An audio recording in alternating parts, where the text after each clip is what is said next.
very, very uncomfortable doing this. Okay?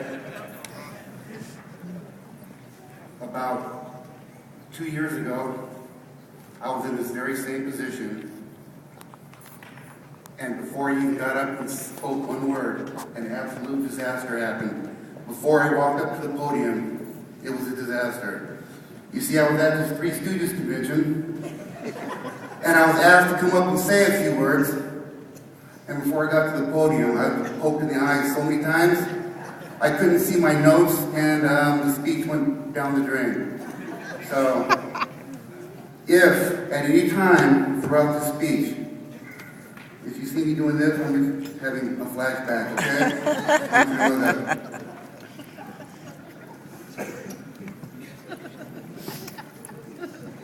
It's an honor to be here. San Jacinto is a great town. It's a great community. Back in 1975, I believe, I pulled into this town. I moved here. I was a newcomer. Didn't know anybody.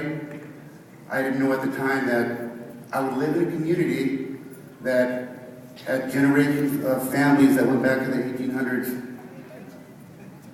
I didn't know that it was one of the oldest, probably the oldest incorporated city in Riverside County. All I knew, I was a new kid in block. New in town, Monte Vista Middle School. First coach I met was Kenny Reed, my basketball coach.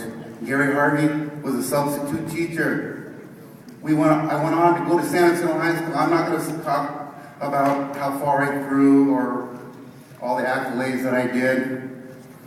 My friends, my coaches, my family, they all knew what I did. That's why I'm here, right? I'd like to say that some of the greatest memories I've ever had, although I've lived out of the city for a while, this place is a whole special place in my heart.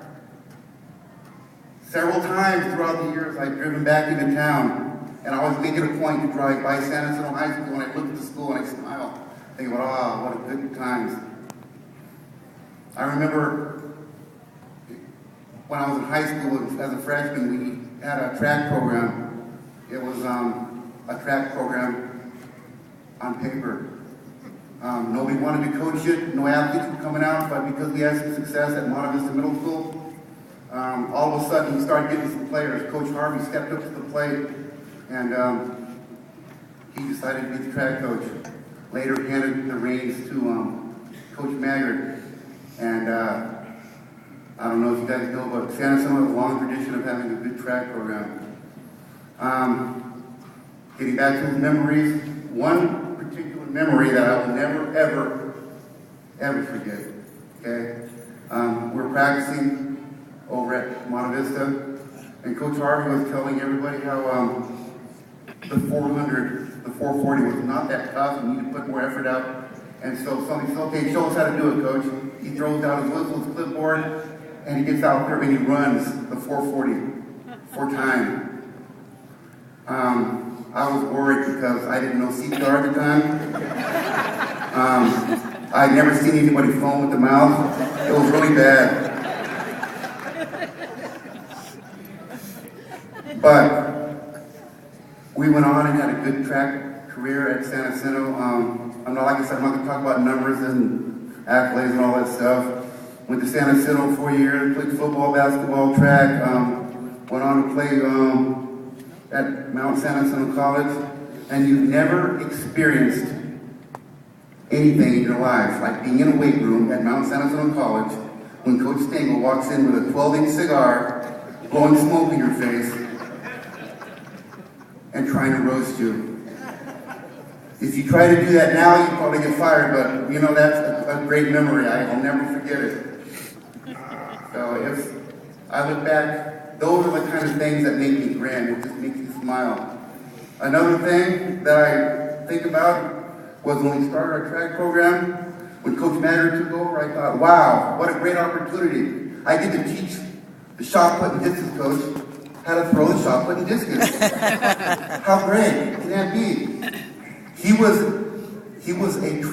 high jump guru from USC, and I was really hoping he'd be from UCLA, but it just didn't work out that way. So,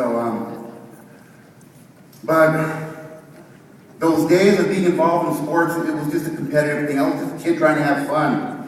I probably wouldn't be here if it wasn't for my coaches. You know, I got to thank some people.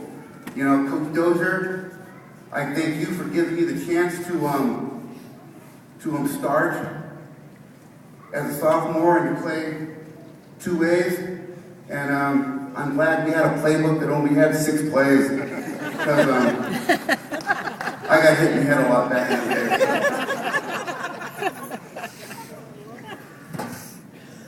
And just those kind of things. I'd also like to thank Coach Maggard because he wanted to be a really good track coach in the area, and he has a lot of throwers that came out of this valley, and I know he's proud of it. He won't talk about it, but I know he's very, very proud of it. Who else do I need to talk about? Coach Harvey. Coach Harvey and Coach and Marilyn, I almost left this area once. I was ready to move, and I probably wouldn't have come back. I probably would not have come back, but they gave me a place to stay, and they were my father, he was my father, he was my mother, and they were very good at it, and I love you guys. There will always be a special place in my heart, and I really appreciate what you did. Okay? Who else do I need to thank? Kenny Reed. You know what? Kenny Reed gave me a chance to play varsity basketball, I probably didn't deserve it. When I moved here in the 8th grade or 7th grade from Linwood, California, like I said, he was one of the first coaches that I met. And I definitely wouldn't have played varsity basketball in Linwood, okay?